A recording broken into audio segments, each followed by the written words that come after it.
नमस्ते प्रणाम। मैं संगीत दुनिया से आप लोग भी बहुत ही प्यारा सा एक कजरी गीत लेके आई हूँ। आप लोग बताइए आप लोग को ये गीत कैसी लगी।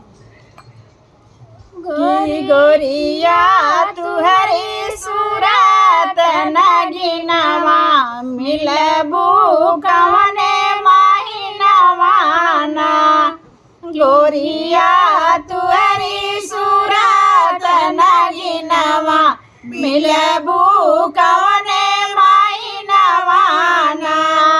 4 महीना गर्मी के दिनवा 4 महीना गर्मी के दिनवा टप टप चुए पसीनवा ना। टप टप चुए पसीनवा ना। गोरिया तुहरी सूरत नगिनवा मिलबू कवने महीनवा ना।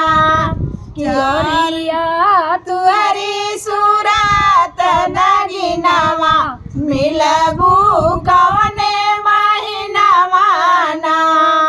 4 महीना बरखा के दिनवा 4 महीना बरखा के दिनवा रिमा झिमा बरसे सावनवा ना।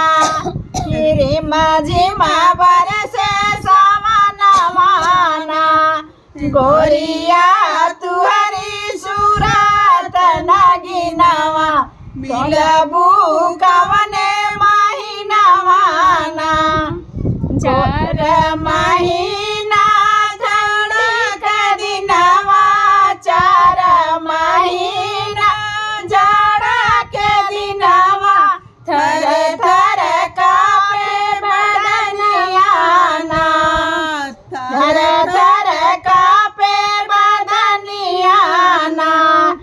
गोरिया तुहरी सूरत नगिनवा मिलबू कवने महीनवा ना। गोरिया तुहरी सूरत नगिनवा मिलबू कवने महीनवा ना। आप लोग को यह गीत कैसी लगी?